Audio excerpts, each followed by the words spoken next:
नमस्कार मेरे प्यारे दोस्तों, आप सभी का हार्दिक स्वागत है आपके अपने YouTube चैनल स्टडी जीएस पे छोटे लाल में। तो प्यारे दोस्तों, आज हम जियोग्राफी चैप्टर में अर्थक्वेक भूकंप के बारे में पढ़ने वाले। लास्ट डे हमने डिस्कस किया था प्यारे दोस्तों रिंग ऑफ फायर के बारे में, जिसमें हमने देखा कि किस तरह से रिंग ऑफ फायर बनता है, कौन कौन सी प्लेटें जुड़ी हुई है उसमें। तो और जिसके वजह से क्या हो रहा है कि पैसिफिक ओशियन जो है लगातार सिकुड़ते जा रहा है, श्रिंक करते जा रहा है, ये हमने देखा। और साथ ही अटलांटिक जो ओशियन है वो एक्सपेंड करता जा रहा है, जिसके बारे में हमने लास्ट डे डिस्कस कर लिया था प्यारे दोस्तों। तो आज हम अर्थक्वेक के बारे में पढ़ने वाले हैं। तो देखते हैं प्यारे दोस्तों अर्थक्वेक होता क्या है। तो प्यारे दोस्तों, अगर चैनल में नए हैं तो चैनल को लाइक शेयर और सब्सक्राइब करना ना भूलें। जितना हो सके उतना अपने दोस्तों के बीच में शेयर जरूर करें, ताकि हमारी ये जो फैमिली है थोड़ी बड़ी हो सके। अभी तक तो मैं बोलता आया हूँ, लेकिन आप करते हैं कि नहीं करते मुझे पता नहीं। तो प्यारे दोस्तों, अर्थक्वेक क्या होता है? यहाँ पर दो शब्द आपको देखने को मिल रहे हैं, एक अर्थ प्लस क्वेक। तो अर्थ प्लस क्वेक मतलब कि क्वेकिंग कह सकते हैं आप, है ना, क्वेक से क्वेकिंग। तो अर्थ का मतलब तो जानते ही होता है पृथ्वी, ओके। एंड क्वेकिंग का मतलब होता है हिलना, हिलना या कांपना। तो इस तरह से पृथ्वी का हिलना या कांपना ही क्या कहलाता है? अर्थ क्वैक कहलाता है, अर्थ क्वैकिंग कहलाता है। मौसम बहुत खराब हो रही है मेरे प्यारे दोस्तों, बिजली की कड़कड़ाहट से मुझे डर लग रही है, लेकिन मैं घर के अंदर हूँ, सुरक्षित हूँ। आप भी घर के अंदर रहे, सुरक्षित रहें, कोरोना से बच के रहें। तो प्यारे दोस्तों, ये है अर्थक्वेक मतलब कि पृथ्वी का हिलना या फिर कंपन कहना ही क्या कहलाता है? भूकंप कहलाता है, अर्थक्वेक कहलाता है। तो अब बात कर लेते हैं प्यारे दोस्तों कि कॉजेज ऑफ अर्थक्वेक, भूकंप के क्या क्या कारण हो सकते हैं, है ना। तो प्यारे दोस्तों, कॉजेज ऑफ अर्थक्वेक, भूकंप के कारण, कौन कौन से कारण होते हैं भूकंप आने के, इसके बारे में हम डिस्कस करते हैं मेरे प्यारे दोस्तों। तो फर्स्ट है कौन सा? Plate tectonic event. First causes कौन सा है? Plate tectonic event. तो प्लेट टेक्टोनिक इवेंट जो है प्यारे दोस्तों, प्लेट विवर्तनिकी घटना जिसको बोलते हैं, प्लेट विवर्तनिकी घटना।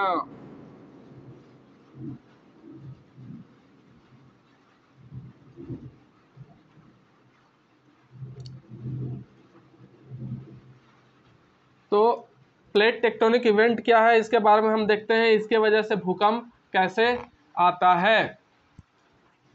तो ये जो प्लेट टेक्टोनिक इवेंट है प्यारे दोस्तों, ये जुड़ा है प्लेटों से। किससे?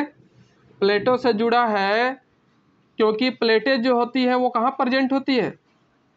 लास्ट कुछ वीडियो में हमने बताया था प्लेटों के बारे में। तो प्लेटें जो है वो किसके ऊपर पाई जाती है? मैग्मा के ऊपर, है ना।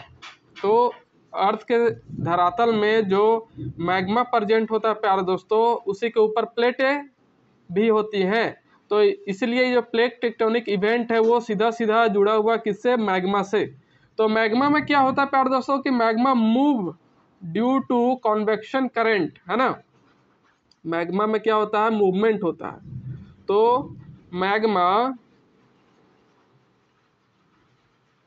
Move due to convection convection current, convection current मतलब संवहनीय धारा।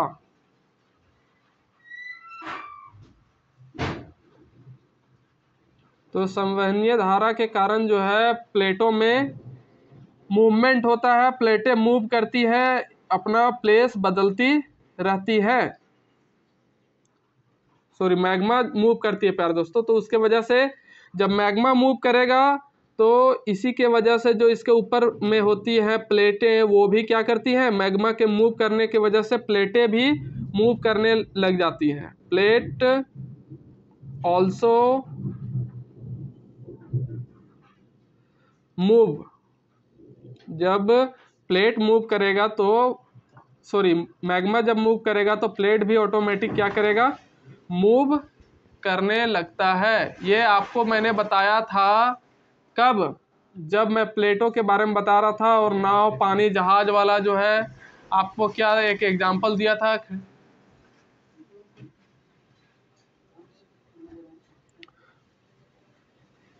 तो मैग्मा के मूव करने से प्लेटें भी क्या करने लगती हैं, मूव करने लगती है, गति करने लगती है। प्लेट भी गति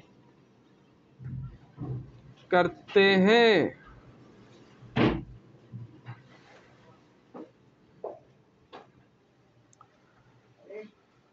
और प्लेट जब मूव करने लगता है प्यारे दोस्तों, प्लेटों के मूव करने की वजह से जो लिथोस्फेयर है वो भी वाइब्रेट करता है ना। लिथोस्फेयर जो है स्थल मंडल, वो भी क्या करने लगता है, लिथोस्फेयर मूव करता, मूव नहीं करता, ये सिर्फ वाइब्रेट करेगा, है ना। तो प्लेटें जब मूव करती हैं तो लिथोस्फेयर भी क्या करता है, वाइब्रेट करने लगता है।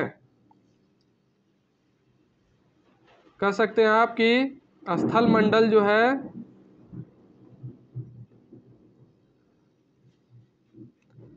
हिलना शुरू कर देता है।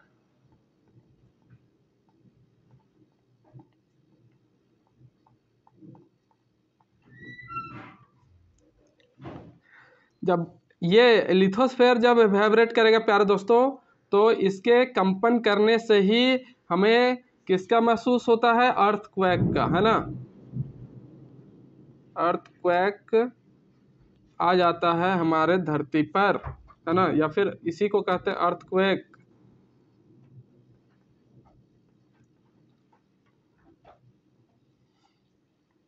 तो हमने क्या देखा प्यारे दोस्तों, फर्स्ट कॉजेज में, फर्स्ट कारण में कि प्लेट टेक्टोनिक इवेंट, प्लेट में जो विवर्तनिकी घटना होता है, हमने लास्ट डेट चर्चा किया था प्लेट टेक्टोनिक थ्योरी के बारे में प्यारे दोस्तों। तो उसी से रिलेटेड है, उसी से यहाँ पर भूकंप भी आता है। जब प्लेट टेक्टोनिक थ्योरी हम पढ़ रहे थे तो हमने देखा था कि प्लेट टेक्टोनिक इवेंट की वजह से भूकंप आने की जो है संभावना होती है, और उसका उसी का जो है अर्थक्वेक का फर्स्ट कॉजेज बताया गया है प्लेट टेक्टोनिक इवेंट को, कि जब प्लेट मूव करेगा तो लिथोस्फेयर भी वाइब्रेट करना स्टार्ट कर देता है, जिससे अर्थक्वेक आता है हमारे धरती में। तो आई होप आपको यहाँ तक अच्छे से समझ में आया होगा प्यारे दोस्तों। तो आगे हम बात करते हैं प्यारे दोस्तों कुछ एग्जाम्पल्स की जिसके वजह से भूकंप आए, है ना। भूकंप कब कब आए, कौन कौन सा भूकंप, इसके बारे में कुछ देख लेते हैं। आई होप आपको यहाँ तक समझ में आया होगा अच्छे से। तो आप यहाँ तक लिख लें, मैं इसे अभी मिटाने जा रहा हूँ।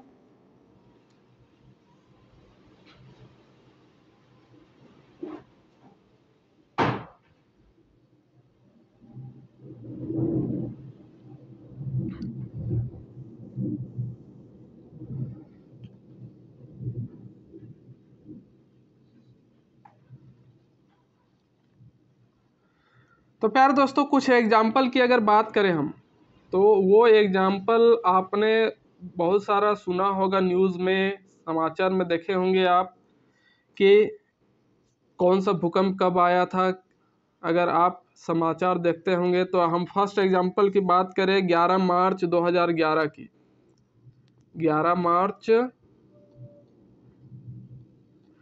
2011 2011 में एक भूकंप आया था। कहाँ पर? जापान में आया था प्यारे दोस्तों, आपने वो सुना होगा। तो वो किसकी वजह से आया था? इसमें दो प्लेटें टकराई थी, है ना। 11 मार्च 2011 को दो प्लेटें टकराई थी, एक जापान प्लेट और दूसरी पैसिफिक प्लेट।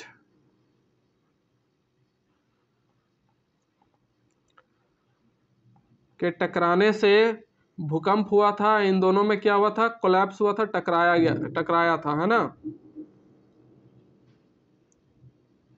जिसके वजह से 11 मार्च 2011 को जापान में बहुत ही भयंकर तूफान बोलता हूँ, भूकंप आया था प्यारे दोस्तों, अर्थक्वेक आया था।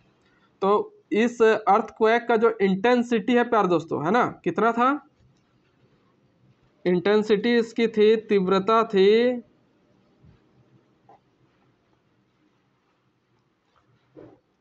8.9, है ना। 8.9 की इंटेंसिटी था, भूकंप का तीव्रता था, जिसमें 25,000 प्लस 25,000 से ज़्यादा लोगों की मौत हो गई थी, डेथ हो गई थी प्यारे दोस्तों, है ना। और प्यारे दोस्तों इसमें क्या हुआ था? जो संडई एयरपोर्ट है वो डिस्ट्रॉय हो गया था, है ना। संडई एयरपोर्ट जो था वो पूरा तरीका से बर्बाद हो गया था, डिस्ट्रॉय हो गया था, एकदम डिस्ट्रॉय, पूरा तहस नहस हो गया था। और साथ ही प्यारे दोस्तों यहाँ का जो एक एटॉमिक पावर स्टेशन था, है ना, जिसका नाम था फकुशिमा, फुकुशिमा, है ना, फुकुशिमा, जो एटॉमिक पावर स्टेशन था, है ना, फुकुशिमा डाइचिवा, नाम भी अलग खतरनाक होते हैं वहाँ के, डाइचिवा।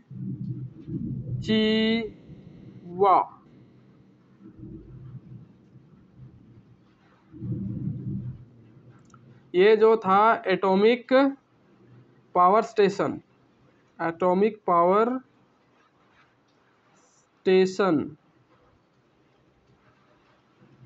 ये पूरा तरह से क्या हो गया था? खत्म हो गया था।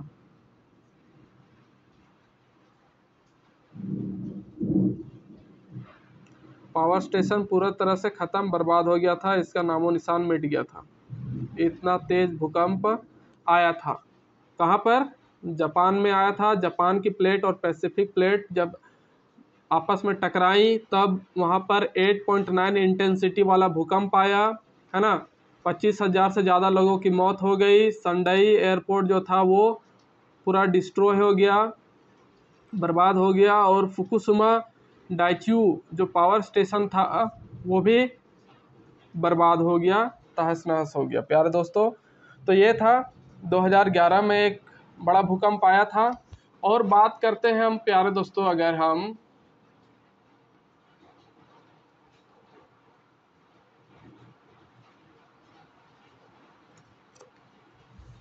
एक और भूकंप की बात करते हैं जो नेपाल में आया था 2015 में, है ना। 2015 में आया था। कहाँ पर? नेपाल में प्यारे दोस्तों, नेपाल में आया था। तो यहाँ पर दो प्लेटें जो है टकराई थी। कौन कौन प्लेटें प्यारे दोस्तों?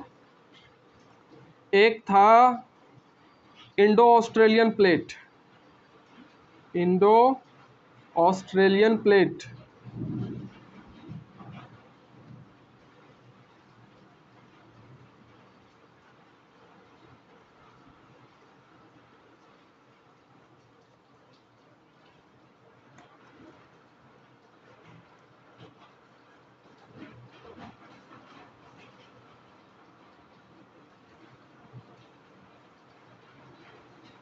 प्लेट, और दूसरा जो है प्यारे दोस्तों वो था कौन? यूरेशियन प्लेट, है ना। यूरेशियन प्लेटें जो है टकराई थी जिसके वजह से यहाँ पर भूकंप आया था। और इसकी इंटेंसिटी जो था प्यारे दोस्तों वो कितना था, इंटेंसिटी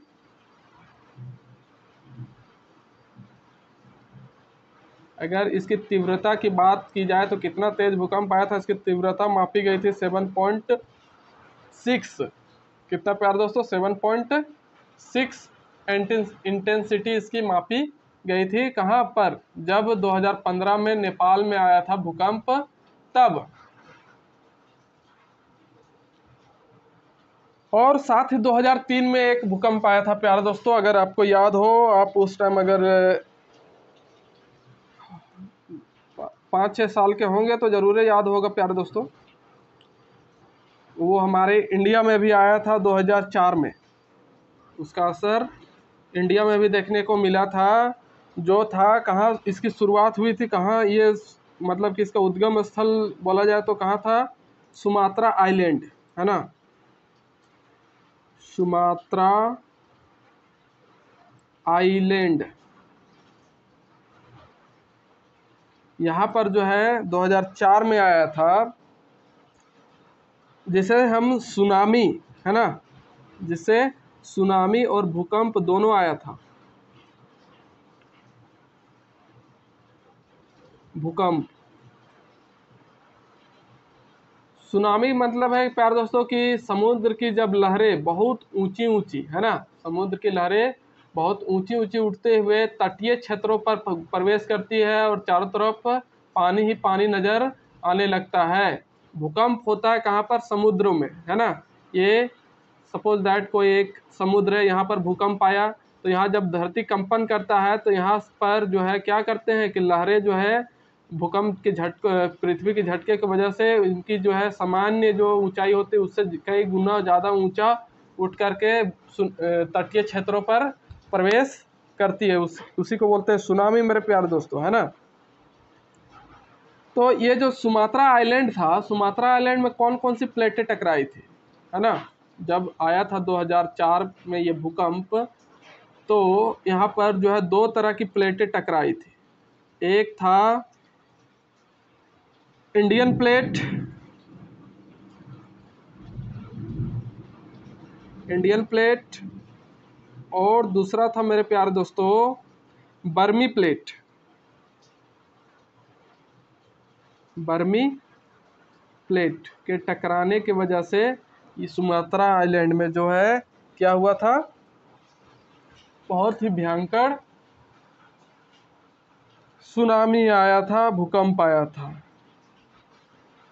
तो इंडिया में इससे क्या हुआ था, क्या नुकसान हुआ था कि इंडिया में इससे जो तमिलनाडु है ना, तमिलनाडु का जो है प्यारे दोस्तों नागपट्टनम जिला, है ना, तमिलनाडु का नागपट्टनम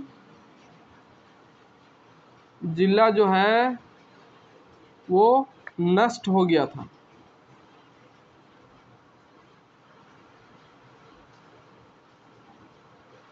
नष्ट हो गया था मेरे प्यारे दोस्तों। तो इस तरह से ये भूकंपें आई थी प्लेटों के टकराने की वजह से, है ना, इसके आने की वजह से प्लेटें टकराई थी 2011 में, 2015 में, 2004 में, जिससे बहुत ही ज़्यादा नुकसान हुआ था जिस भी क्षेत्र पर ये आए थे। और बड़े बड़े मकान, हिमालय तहस नहस हो गए, जैसे कि मैंने फर्स्ट में बताया था, फर्स्ट एग्जांपल में 2011 का, जिसमें इंटेंसिटी 8.9 था, है ना, जिससे जापान का जो संडई एयरपोर्ट था वो पूरा तरह से डिस्ट्रॉय हो गया, नष्ट हो गया। और फुकुशिमा डाइचियू जो एटॉमिक पावर स्टेशन था वो भी बर्बाद हो गया, पूरा ख़त्म हो गया था प्यारे दोस्तों। उसी तरह से 2015 में नेपाल में आया था इंडो ऑस्ट्रेलियन प्लेट और यूरेशियन प्लेट के टकराने की वजह से, जिसकी इंटेंसिटी क्या थी, 7.6 थी। और 2004 में सुमात्रा आइलैंड में जो आया था प्यारे दोस्तों वो इंडियन प्लेट और बर्मी प्लेट के टकराने की वजह से सुनामी और भूकंप दोनों आए थे, है ना, सुनामी प्लस भूकंप, जिसके बारे में भी मैंने बताया। और इससे इंडिया में क्या हुआ था, जो तमिलनाडु हमारा राज्य है वहाँ का जो नागपट्टनम जिला था वो पूरा तरीका से नष्ट हो गया था मेरे प्यारे दोस्तों। तो ये था प्लेट टेक्टोनिक इवेंट की वजह से आने वाले कुछ एग्जाम्पल्स भूकंप के। अब प्यारे दोस्तों बात करते हैं सेकंड काउजेज की, दूसरे कारणों की, कि और कौन कौन से कारणों से भूकंप जो है आता है। आई होप प्यारे दोस्तों आप यहाँ तक लिख लिए होंगे, मैं इसे फिलहाल मिटाने जा रहा हूँ।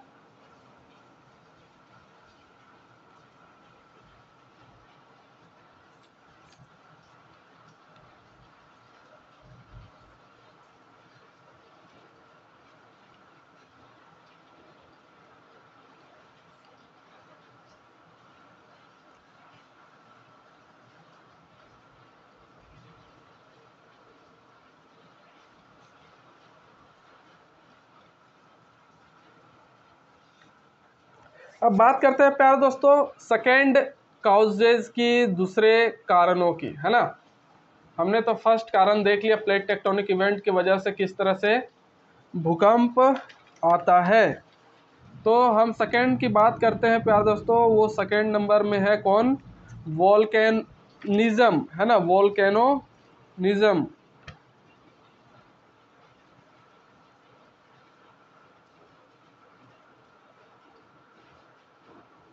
तो वोल्केनिज्म से किस तरह से भूकंप आते हैं? वोल्केनिज्म का मतलब है प्यारे दोस्तों ज्वालामुखी क्रियाएं, ज्वालामुखी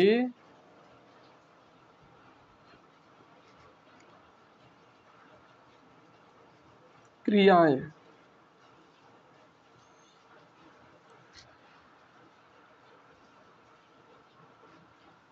ये क्या होता है प्यारे दोस्तों कि magma comes out towards surface, है ना।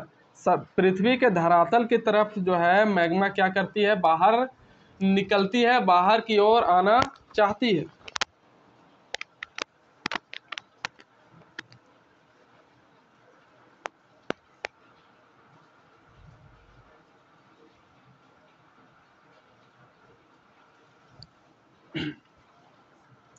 तो इसमें क्या होता है प्यारे दोस्तों, magma comes out towards surface, magma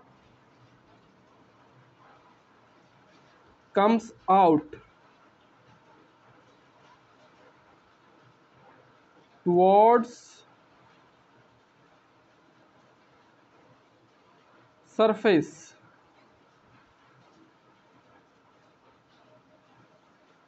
तो पृथ्वी का जो सरफेस है प्यारे दोस्तों, धरातल है, उसके बाहर की तरफ, धरातल की ओर जब मैग्मा बाहर निकलती है, इसी प्रक्रिया को, इसी प्रोसेस को क्या बोला जाता है?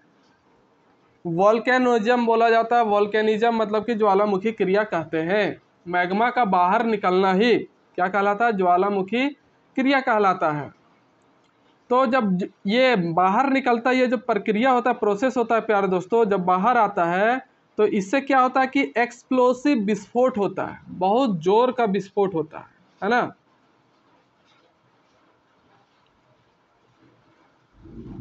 एक्सप्लोसिव करती हुई जो है मैग्मा बाहर निकलती है, विस्फोट की घटना घटती है।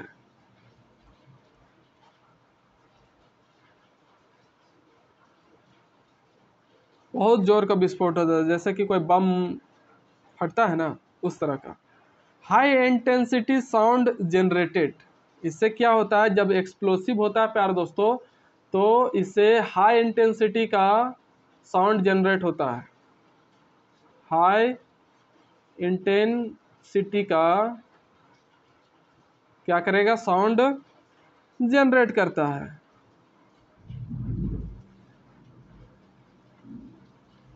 अक्सर आप फिल्मों में देखते हैं कि कोई बम ब्लास्ट होता है, विस्फोट होता है, तो किस तरह की आवाज़ें, ध्वनियाँ हमें सुनने को मिलती है ना।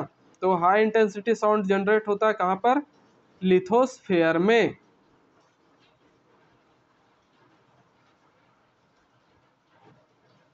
स्थल मंडल में जो है हमें उच्च ध्वनि सुनाई पड़ती है। तो जो इस टाइप के इलाके में रहते हैं वो ज़्यादा इस चीज़ को महसूस कर पाते हैं प्यारे दोस्तों। हमारे एरिया में तो ऐसे कोई घटना नहीं होती है। और जब ये हाई इंटेंसिटी साउंड जनरेट होता है लिथोस्फेयर में, तब लिथोस्फेयर क्या करता है? कंपन करने लग जाता है, वाइब्रेट करता है। वाइब्रेट करेगा, कंपन करेगा, जिससे फिर क्या होगा, अगर लिथोस्फीयर कंपन कर गया, वाइब्रेट कर गया, तो फिर उसी को तो हम क्या कहते हैं, भूकंप कहते हैं, है ना। तो इस तरह से वोल्केनिज्म से क्या होता है, भूकंप की घटना घटती है मेरे प्यार दोस्तों, है ना। और ये जो एक्सप्लोजिव होता है प्यार दोस्तों, ये जब विस्फोट करता है तो इससे साउंड जो है कितना डेसिबल का निकलता है, 190 डेसिबल का, 190 डीबी डेसिबल का साउंड जो है जनरेट होता है, जो हमारे कानों के लिए क्या होगा, बहुत ही खतरनाक होगा, है ना।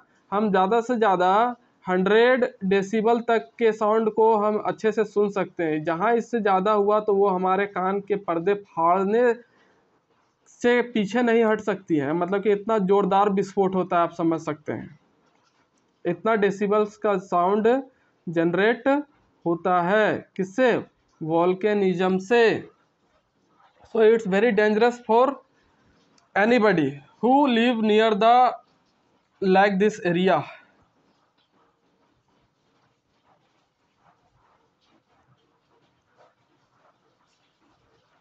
तो ये जो वोल्केनिज्म की प्रक्रिया होती है प्यार दोस्तों, हर जगह नहीं होती है, ये धरती के कुछ खास क्षेत्रों पर होता है। मोस्टली ये जो है कहाँ पर होता है, यूरोप कॉन्टिनेंट पे होता है। ये जो वोल्केनिज्म है प्यार दोस्तों, वो कहाँ पर ज़्यादा आता है, mostly comes in Europe continent.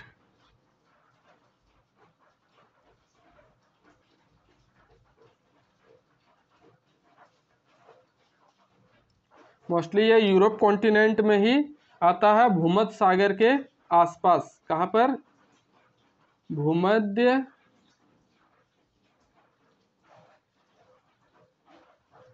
सागर के आस पास वाले क्षेत्रों में, है ना। हमारे इंडिया में भी होता है, इसके बारे में हम चर्चा करेंगे जब वोल्केनो का जो चैप्टर है उसको पढ़ेंगे तब। और यूरोप कॉन्टिनेंट के साथ साथ एंड और किस कहाँ पर ज़्यादा आता है, इंडोनेशिया में आता है प्यारे दोस्तों वोल्केनिज्म, इंडोनेशिया में, है ना। तो ये देख लिए हम प्यारे दोस्तों दूसरा कॉजेज, दूसरा कारण वोल्केनिज्म से किस तरह से अर्थक्वेक आता है। तो पहले क्या होता है, मैग्मा बाहर निकलता है सरफेस की तरफ, है ना। और ये कैसा होता है, एक तरह से एक्सप्लोजिव होता है, विस्फोटक होता है, बहुत तेज गति की इसमें ध्वनि सुनाई पड़ती है, 190 डेसिबल का साउंड जनरेट करता है, हाई इंटेंसिटी साउंड जनरेट, है ना। कहाँ पर, लिथोस्फेयर में ये हाई इंटेंसिटी का साउंड जनरेट करेगा, जिससे लिथोस्फेयर क्या होता है, वाइब्रेट करना शुरू कर देता है, वाइब्रेट होता है इससे, है ना। और जहाँ ये वाइब्रेट हुआ वहाँ पर भूकंप बनना नेसेसरी है। और जो वल्केनिज्म होता है प्यारे दोस्तों, वो मोस्टली कहाँ आता है, यूरोप कॉन्टिनेंट पे आता है, वो भी भूमध्य सागर के आसपास। और कहाँ, इंडोनेशिया वाले क्षेत्र में जो है ज़्यादा इस तरह का क्रियाएं देखने को मिलती है। अब हम बात करते हैं प्यारे दोस्तों तीसरे कारण के बारे में कि ये तीसरा कारण क्या है, कैसे इससे भूकंप आता है।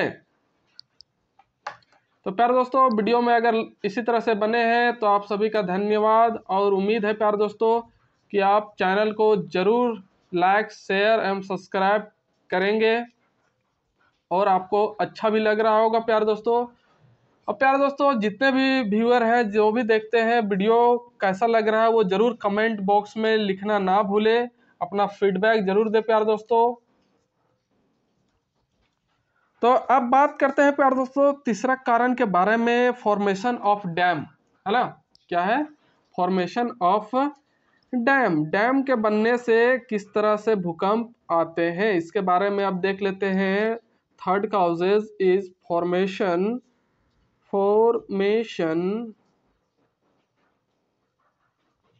Of dam. डैम के बनने से, बांधों के निर्माण से कैसे भूकंप आते हैं?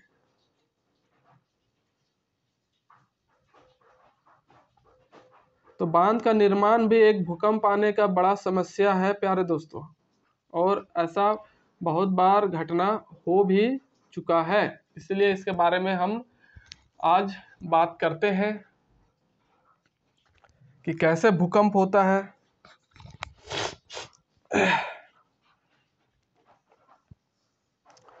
तो इसको हम फिगर्स के माध्यम से समझने का प्रयास करते हैं प्यारे दोस्तों कि सपोज दैट ये एक बांध बना हुआ है, इस तरह से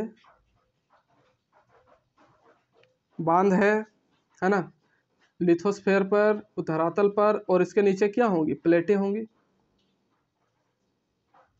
प्लेटें, लिथोस्फीयर के नीचे तो प्लेटें ही होती है ना प्यारे दोस्तों। Plate plate.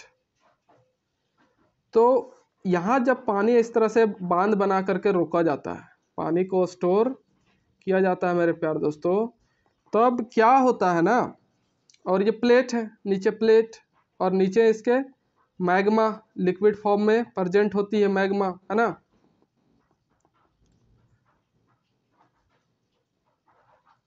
मैग्मा वाला क्षेत्र है ये, और इधर वाटर। आई होप आपको समझ में आ रहा होगा प्यारे दोस्तों।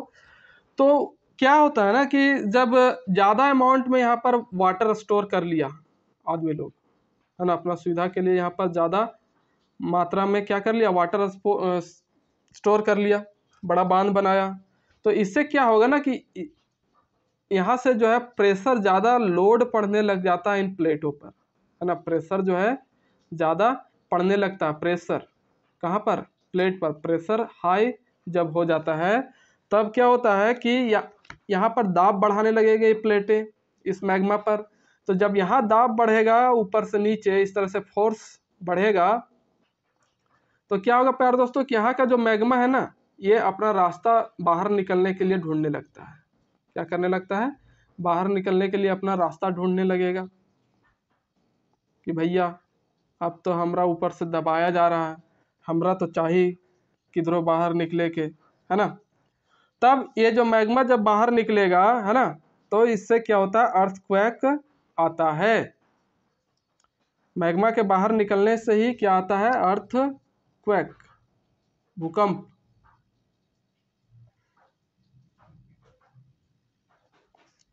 भूकंप आ जाता है मेरे प्यारे दोस्तों इस तरह से बांध बनाने से, है ना। इसलिए ज़्यादा अमाउंट में पानी भी स्टोर करके नहीं रखना चाहिए। और ये जो भूकंप है प्यारे दोस्तों, है ना, भूकंप का जो है रेंज जो होगा प्यारे दोस्तों, रेंज वो होता है 50 किलोमीटर तक। 50 किलोमीटर तक का जो एरिया है वहाँ पर इसका प्रभाव देखने को मिलता है। तो इसका अगर एग्जाम्पल का बात कर ले प्यारे दोस्तों, तो इसका एग्जाम्पल में हम देखते हैं एक घटना हुआ था, हमारे देश में ही हुआ था, है ना। कोयना डैम एक है। कोयना डैम कहाँ पर? महाराष्ट्र में। कोयना डैम यह है प्यारे दोस्तों, महाराष्ट्र में है। तो यहीं पर जो है कोयना रिवर पर ये कोयना डैम बना हुआ है ना। ऑन द रिवर ऑफ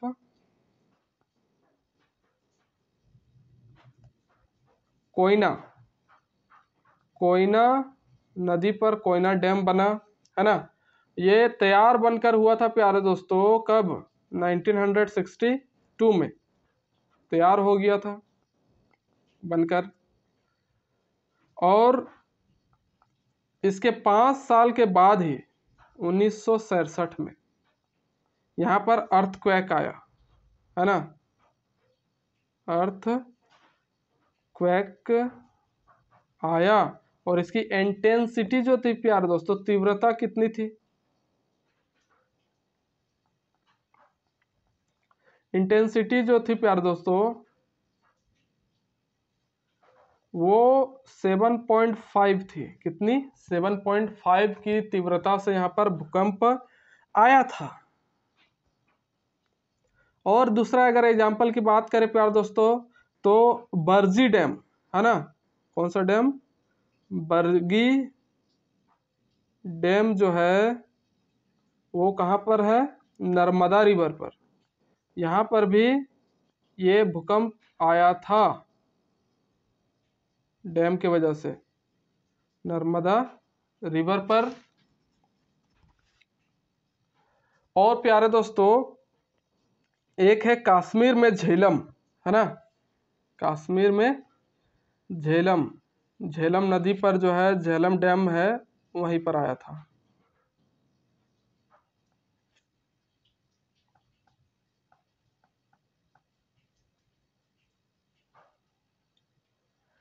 तो इस तरह का बांध बनाने से भी क्या होता है प्यारे दोस्तों, भूकंप हमें देखने को मिलते हैं। आई होप आपको अच्छे से समझ में आ रहा होगा प्यारे दोस्तों। तो ये था तीसरा कारण। अब हम बात कर लेते हैं प्यारे दोस्तों चौथे कारण का, किसकी वजह, जिसके वजह से क्या होता है, भूकंप हमें देखने को मिलता है। तो चौथा जो कारण है प्यारे दोस्तों, वो हम बात करते हैं। आई होप आप यहाँ तक लिख लिए होंगे या फिर देख लिए होंगे, तो आप यहाँ से पॉज करके वीडियो लिख सकते हैं।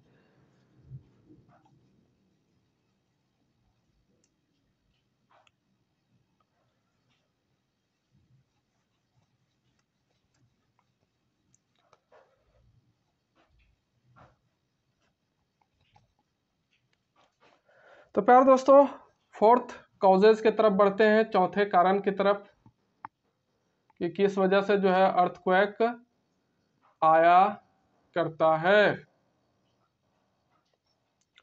तो चौथा जो कारण है प्यारे दोस्तों, वो है एक्सपेरिमेंट ऑफ बॉम्ब ब्लास्ट, है ना।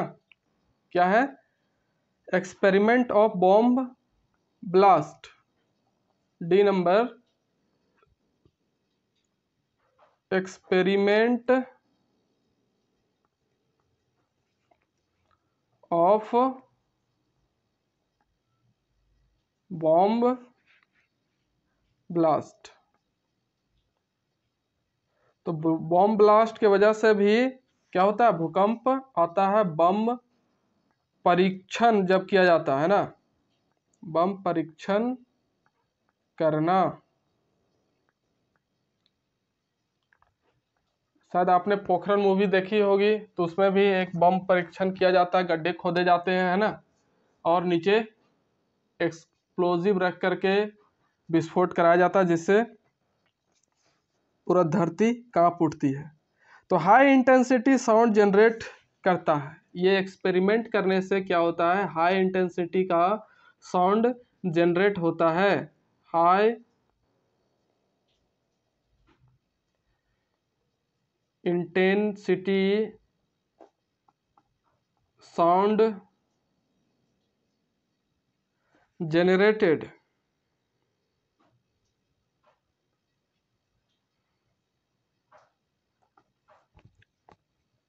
उच्च तीव्रता की ध्वनि उत्पन्न होती है इससे, और फिर इससे क्या निकलते हैं, साउंड वेव्स निकलते हैं।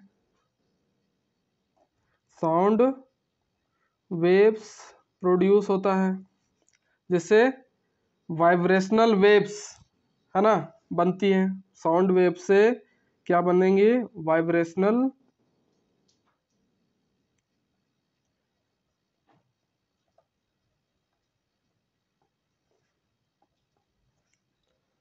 वाइब्रेशनल वेव्स बनती हैं, वाइब्रेट करने लग जाता है चीज़ें, जिससे फिर जहाँ वाइब्रेट करेगा तो फिर अर्थ क्वेक का आना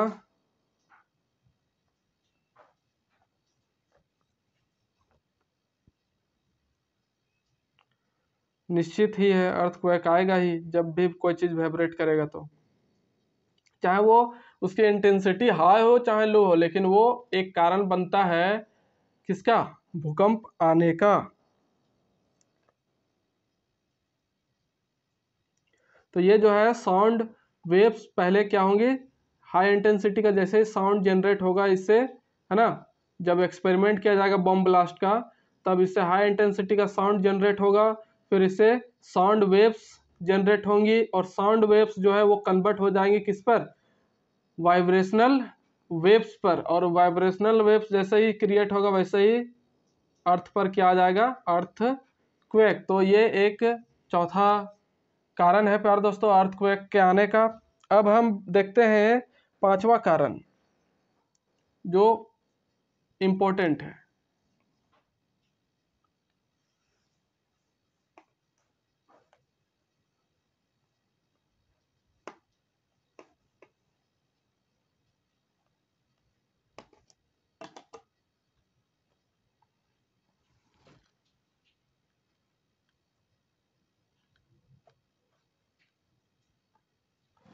तो पांचवा जो कारण है प्यारे दोस्तों वो है ब्रेकडाउन ऑफ रॉक्स, चट्टानों का टूटना।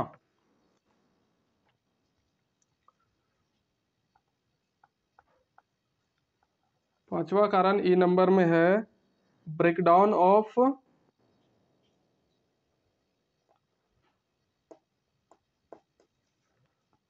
रॉक्स,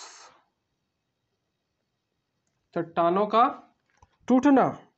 तो चट्टानों के टूटने से क्या होता है, अर्थक्वेक आता है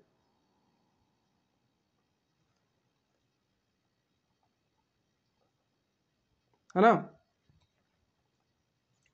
तो चट्टानें किस तरह से टूटती हैं इसके बारे में देख लेते हैं कि चट्टानों का टूटना ये एक प्रक्रिया है, लंबी प्रक्रिया। कैसे होता है, पहले तो ये बात बताया प्रोफेसर रीड ने, एक प्रोफेसर रीड से, है ना, प्रोफेसर रीड।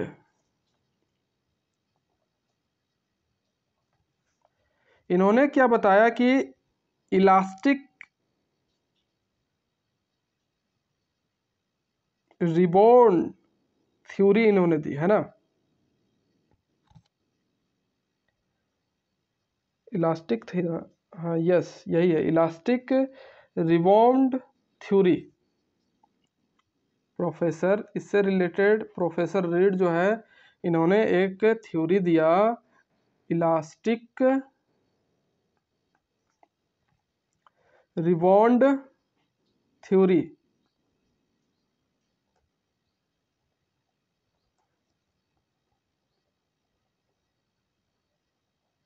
तो इलास्टिक रिबॉन्ड थ्योरी जो है किसने दिया प्यारे दोस्तों, प्रोफेसर रीड ने। इसको बोलते हैं प्रत्यास्थ पुनर्चलन सिद्धांत, प्रत्यास्थ पुनर्चलन सिद्धांत किसने दिया, प्रोफेसर रीड ने दिया, है ना।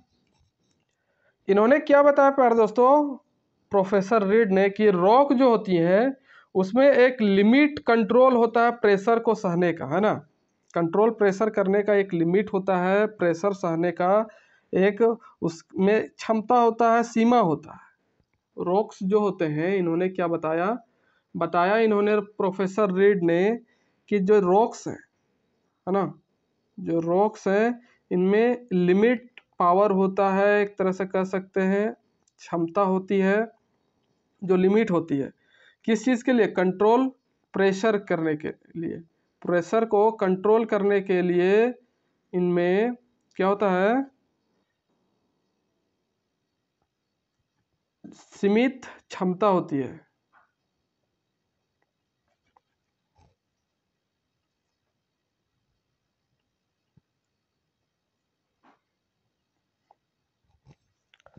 और चट्टान दाब सहने की इनकी क्षमता होती है चट्टानों की, है ना। इन्होंने बताया कि एक लिमिट होता है, उस लिमिट से ज़्यादा ये किसी चीज़ को नहीं संभाल पाएगा, प्रेशर को संभाल नहीं पाएगा। तो जब चट्टानों में प्रेशर क्या हो जाता है, हाई हो जाता है, प्रेशर जब ज़्यादा हो जाएगा लिमिट से ज़्यादा, है ना, तब क्या होता है, रॉक्स जो होती हैं चट्टानें वो ब्रेक डाउन करना स्टार्ट कर देती है, रॉक्स जो है वो ब्रेक डाउन होने लगती है, टूटने लगती है।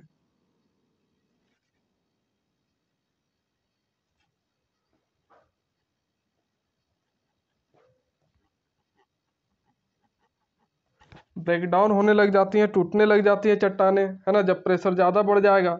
और जैसे ही चट्टान टूटेगा, चट्टान जैसे ही टूटेगा प्यार दोस्तों, तो वाइब्रेशन स्टार्ट हो जाता है, वाइब्रेट करने लग जाती है लिथोस्फीयर। वाइब्रेशन होगा और इसी वाइब्रेशन के वजह से क्या होगा, अर्थ क्वैक आता है। समझे मेरे प्यारे दोस्तों, क्या है रीजन? तो इस तरह से अर्थक्वेक आता है चट्टानों के टूटने से। तो जैसे कि पहले ये एक बड़ा सा चट्टान है, हमारे धरती के अंदर भी चट्टानें होती हैं, है ना, ऐसा नहीं कि सिर्फ बाहर में ही होती है, अंदर में भी होती है, बाहर में, दोनों जगह होती है। तो जब यहाँ पर जो है प्रेशर, लगातार प्रेशर बढ़ते जा रहा है यहाँ पर, है ना, एक लिमिट होता है इसका सहने का। प्रेशर जब जो है हाई हो जाता है ना, तब ये क्या होगा कि जैसे जैसे प्रेशर बढ़ेगा तो चट्टान जो है पहले कुछ इस तरह से हो जाएगा। ओके, और चट्टानें जब हो जाएगी ऐसी लगातार प्रेशर के बढ़ने से, तब क्या होगा, एक टाइम ऐसा आएगा चट्टान कि चट्टान दो टुकड़ों में बढ़ जाएगा, है ना, अलग अलग हो जाएगा इस तरह से, बीच में टूट जाएगा, ब्रेक हो जाएगा और अलग अलग हो जाएगा। और जब जैसे ये टूटेगा वैसे ही धरती पर क्या होगा, वाइब्रेशन होगा, और वाइब्रेशन होने की वजह से क्या होगा, अर्थक्वेक आएगा, है ना। तो ये सारे कारण थे भूकंप आने के।